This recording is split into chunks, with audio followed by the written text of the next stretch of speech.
স্বাধীনতা দিবসের শহীদদের প্রতি শ্রদ্ধা নিবেদনের আরও খবর জানাতে জাতীয় স্মৃতিসৌধ থেকে আমাদের সাথে যুক্ত হচ্ছেন আমাদের সহকর্মী আরিফুল ইসলাম এবং মাহফুজা বৃষ্টি যুক্ত আছেন আমাদের সাথে। শুরুতেই যেতে চাই আরিফুল ইসলামের কাছে। আরিফ, জানাবেন শ্রদ্ধা জানাতে আসা সাধারণেরা কি বলছেন এবং পরিবর্তিত পরিস্থিতিতে তাদের প্রত্যাশা কি? সেটা যে শেষ প্রশ্নটিতে আমি আসলে উত্তর দিয়ে শুরু করতে চাই, সেটা হচ্ছে যে প্রত্যাশা কি। যেহেতু গণ অভ্যুত্থান হয়েছে, 24শে গণ অভ্যুত্থানের পরবর্তীতে প্রত্যাশাও কিন্তু পরিবর্তন হয়েছে সর্বস্তর মানুষের, শুধু সর্বস্তর মানুষের নয়, রাজনীতিবিদরা যারা আছেন, বিভিন্ন রাজনৈতিক দলের নেতৃবৃন্দ যারা আছেন, তারাও কিন্তু এই শহীদদের প্রতি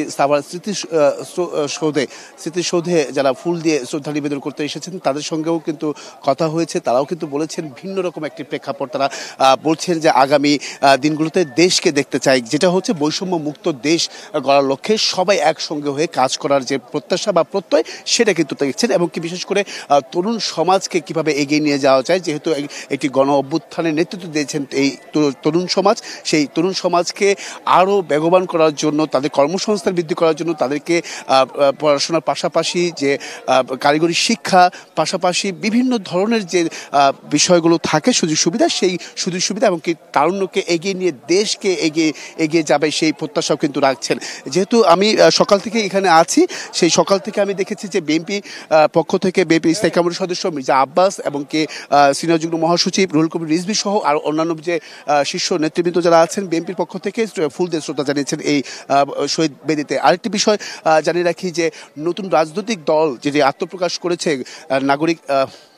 জাতীয় নাগরিক পার্টির, সেই নাগরিক পার্টির যে আহ্বায়ক নাহিদ ইসলাম, তিনি কিন্তু এসেছিলেন। তিনিও গণমাধ্যমের সঙ্গে তিনিও তার নিজের বক্তব্য কিছু কথা আমাদেরকে জানিয়েছেন। তিনি মূলত মূল যে বিষয়টি নাহিদ ইসলাম বলেছেন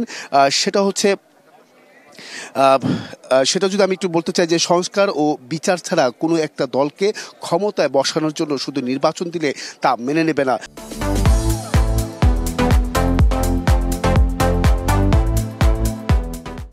সেটাও কিন্তু বলেছেন। এবং কি একদিকে ক্ষমতা যাওয়ার জন্য নির্বাচন চাপিয়ে দেওয়া হচ্ছে, আর অন্যদিকে ফেসিবাদদের আবারও পুনর্বাসনের জন্য ষড়যন্ত্র করা হচ্ছে। তাই এগুলো শক্ত হাতে বা শক্তভাবে প্রতিহত করার প্রত্যয়টাও কিন্তু দেখছেন। এছাড়াও বিএনপির স্থায়ী কমিটির সদস্য মির্জা আব্বাস তিনিও কিন্তু বলেছেন ভাবে কিন্তু আসলে তিনি বিষয় তুলে ধরেছেন, যেটা হচ্ছে একটু যদি বলতে চাই যে দেশের দ্বিতীয় স্বাধীনতা দিবস বলে কিছু নেই। যারা এসব কথা বলে তারা ৭১-এর ২৬ মার্চকে ছোট করতে চায়। রাজনৈতিক কারণে দলগুলোর মধ্যে মত পার্থক্য থাকতে পারে, তবে দেশের স্বার্থে সবাইকে ঐক্যবদ্ধ হয়ে কাজ করতে হবে, সেই প্রত্যাশাও কিন্তু করতেছেন। তবে একটি বিষয় জানিয়ে রাখি যে বৈষম্য মুক্ত দেশ গড়ার লক্ষ্যে যে দেশের যতগুলো রাজনৈতিক দল আছে প্রত্যেকে চাচ্ছেন একসঙ্গে আগামী দিনে বৈষম্যমুক্ত দেশ গড়ে দেশকে আরও সমৃদ্ধশীল এবং কি দেশকে এগিয়ে নিয়ে যাওয়ার প্রত্যয় বা প্রত্যাশা করছেন প্রত্যেকেই যার যার অবস্থান থেকে। তো এই ছিল ঈশিতা, এখান থেকে সবশেষ ঈশিতা। আরিফ, আপনাকে ধন্যবাদ। এদিকে আমাদের সাথে যুক্ত আছেন আমাদের সহকর্মী মাহফুজা বৃষ্টি। শুনছিলেন যে আরিফ জানাচ্ছিলেন যে বিভিন্ন রাজনৈতিক দলের নেতৃবৃন্দ এসেছেন, সাধারণেরা এসেছেন, তারা দেশকে নিয়ে বিভিন্ন রকম প্রত্যাশার কথা জানিয়েছেন। আপনার কাছে সর্বশেষ কি তথ্য আছে জানাবেন। ধন্যবাদ ঈশিতা। আসলে আমরা এখানে দেখতে পাচ্ছি যে সকাল থেকে জনসাধারণ যারা আছেন তারা কিন্তু প্রধান উপদেষ্টা এবং রাষ্ট্রপতি এখানে শ্রদ্ধা নিবেদন করে যাওয়ার পর থেকে কিন্তু সর্বসাধারণের আগমন শুরু হয়েছে। তারা কিন্তু একে একে আসতে শুরু করেছে। যদিও এবারের প্রেক্ষাপটটা একটু ভিন্ন বলবো না, কারণ সাধারণ মানুষরা যারা আছেন তারা বলছেন যে ৭১-এর মুক্তিযুদ্ধ যে স্বাধীনতা দিবস, যে ২৬শে মার্চ, সেটার যে মর্ম আছে সেটা কিন্তু এই জাতি কখনোই ভুলবে না। সেটার সাথে কিন্তু কোনো কিছুরই কিন্তু মিল রাখা যায় না। সে জায়গায় যদি আমরা আপনাদেরকে সরাসরি একটু দর্শকের সাথে কথা বলি, আমাদের এখানে যারা আছেন সর্বসাধারণ একটু কথা বলতে চাই। আসলে আপনি এবারে ২৬শে মার্চকে কেমন দেখছেন? যদিও রমজান মাস, এই জন্য হয়তো উপস্থিতি কম, একটু যদি বলতেন। হ্যাঁ, রমজান মাস, এই জন্য উপস্থিতি কম। তারপরও বলবো যে আমরা আসলে ২৬শে মার্চ কখনোই ভুলবো না। এটা ৭১ সালের পর থেকে, মানে অতীতে যেমন চলে আসছে, এখনো আছে, ভবিষ্যতেও থাকবে। এই প্রজন্ম কখনো ভুলবে না, কারণ মুক্তিযোদ্ধাদের অবদান এটা কখনোই অস্বীকার করা যাবে না। সেটা হচ্ছে দেশের স্বার্থে সবসময়ের জন্যই আমাদের মনে রাখতে হবে, কিন্তু কখনো এটাকে আমাদের রাজনৈতিক বা দলীয়ভাবে বিবেচনা করা যাবে না।